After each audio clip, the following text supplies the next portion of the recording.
இன்றைக்கி அக்ஷய திருத்தியை பற்றி ஒரு 2 வார்த்தை பேசக்கூடியதான ஒரு வாய்ப்பை இந்த ஜெம் பக்தி சேனல் நமக்கெல்லாம் வழங்கியிருக்கு.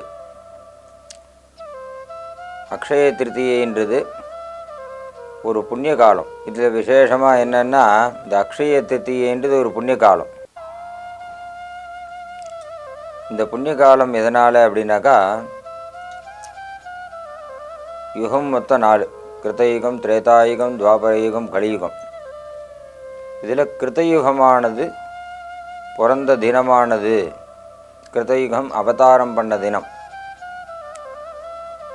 அதனால் அக்ஷய திருத்தியை அப்படின்னு ஒரு கணக்கு எடுக்கிறா.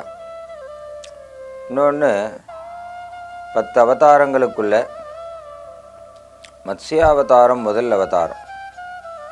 அந்த மத்ஸ்யாவதாரம் எடுத்ததான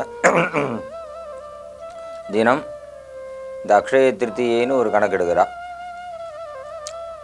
இதுக்கும் மேலே இந்த அக்ஷய திருத்தியன்றதில் ஷண்ணவதி ஸ்ரார்த்தம்னு ஒரு வருஷத்துக்கு 96 ஸ்ரார்த்தங்கள், 96 பித்திருக்களுடையதான தினங்கள், பித்திருக்களை சந்தோஷப்படுத்தக்கூடியதான தினம். அதில் ஒன்று இந்த அக்ஷய திருத்தியை. 3 காரணங்கள். முதல் காரணமானது கிருத்தயுகம் பிறந்ததான தினம். 2வது மத்ஸ்யாவதாரம் சுவாமி பண்ணதான தினம். 3வது இது பித்திருக்களுக்கு தர்ப்பணங்கள் பண்ணக்கூடியதான ஒரு தினம், பித்திருக்களை சந்தோஷப்படுத்தக்கூடியதான தினம். இந்த 3 காரணங்கள் இந்த அக்ஷய திருத்தியையில் நடந்தது இருக்குன்ற மாதிரி முதல் விஷயமானது.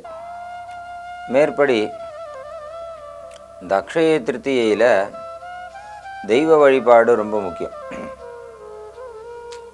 சுக்லாம் பரதரம் விஷ்ணும் சசிவர்ணம் சதுர்புஜம் பிரசன்னவதனம் தியாயே சர்வ விக்னோபசாந்தையே அப்படின்னு வெள்ளை வஸ்திரத்தை சாத்திண்டு, சங்கச்சக்கரங்களை கையில் வச்சுண்டு, அபயஹஸ்தம் கதை இதெல்லாம் கையில் வச்சுண்டு, மகாலட்சுமியோடு சேர்ந்ததான மகாவிஷ்ணு கருடன் மேலே வந்து அனுகிரகம் பண்ணுறார் இந்த அக்ஷய திருத்தியில் தினத்தில்.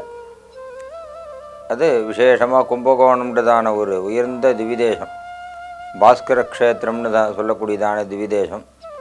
அந்த திவிதேசத்தில் இன்றைக்கும் அக்ஷய திருத்தியை அன்றைக்கி 12 கருட சேவை, 12 பெருமாளும் அக்ஷய திருத்தியை அன்றைக்கி 12 கருடன் மேலே 12 பெருமாள் வருவார்.